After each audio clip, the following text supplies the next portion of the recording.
بسم الله الرحمن الرحيم. النهاردة هنعمل الزلابية الحلوة دي في ثانيتين مش في دقيقتين، وبمكونين 2 بس، وسر خطير بجد. هتعرفي معايا أحلى زلابية. وسامعة صوت القرمشة بجد، سامعة هشة وجميلة، وصوت القرمشة يجنن. أول حاجة عايزينها مع بعض بولة وكوبايتين زبادي، والزبادي طبعا الحجم اللي انت عايزاه هو ده هيبقى معيارك. هنزل كوبايتين الزبادي في قلب البولة، هي دي الكوباية اللي أنا هعاير بيها كل حاجة. كوبايه الزبادي احط فيها كوبايتين دقيق، يبقى كوبايتين زبادي وكوبايتين دقيق، وهكتب لك المقادير بالظبط في صندوق الوصف. دي الكوبايه اللي انا عايرتها، يعني لو اكبر هتحطي اكتر، الاتنين زي بعض.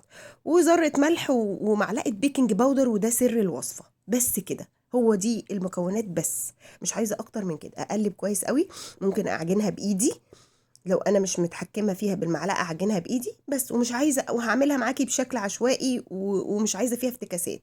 هحط زيت على النار في طاسه، والزيت بارد يعني مش سخن خالص.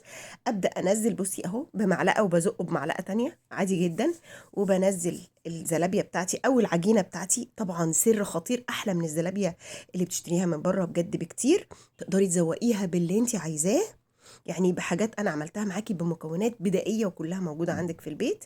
خلاص، ببل المعلقه بالزيت اللي في قلب الطاسه بتاعتي، وبنزل الزلابيه بتاعتي. اول ما تاخد لون، اولا العجينه دي ما بتشربش زيت خالص، وبتطلع لونها ذهبي، وبتطلع فاضيه من جوه وهشه ومقرمشه، ولونها ذهبي وخطيره بجد، طعمها خطير.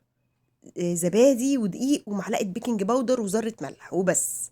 دي المكونات بتاعتي، خطيره، ولا تخمر ولا خميره ولا اي حاجه. وبقى ولا يعني تبوظ معاكي، دي ما خمرتش، لا، في ثانيه هتعمليها. يعني انت دلوقتي هتقفلي الفيديو وتقومي دلوقتي حالا تعمليها. بصي بقى لونها ذهبي ازاي. اطلعها خلاص واحطها في طبق واعمل غيرها. طبعا الكوبايتين دول عملوا لي كميه حلوه يعني محترمه، تقدري تضاعفي الكميه.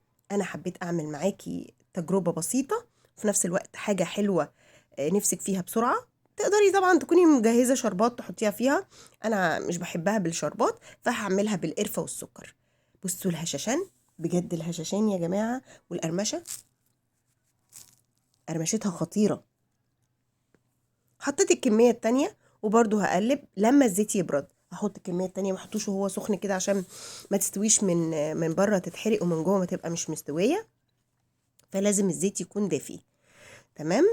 بس خلاص قلبتها كده، خلصت خلاص الكميه اللي انا عايزاها. اخلص كل الكميه اللي انا بعملها، وتطلع كلها لون واحد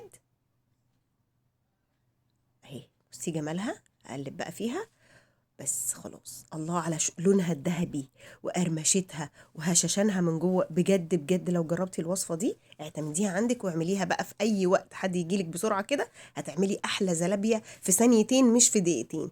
حط بقى سكر وقرفه.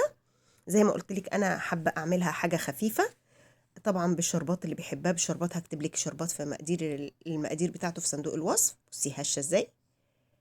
ارش عليها سكر بودره وقرفه. بس خلاص، انا عملتها وقدمتها معاكي بطريقه سهله ولذيذه وبسيطه، واوريها لك من جوه. بتبقى بجد هشه جدا ومش شاربه زيت خالص. بصي لونها وهشه، ومن جوه بصي الفراغات اللي فيها. بجد مش مكلفه، وبسيطه وسهله، واي حد يقدر يعمل الوصفه دي بمنتهى البساطه. اللي يجرب وصفتي بألف هنا وشفا ليه.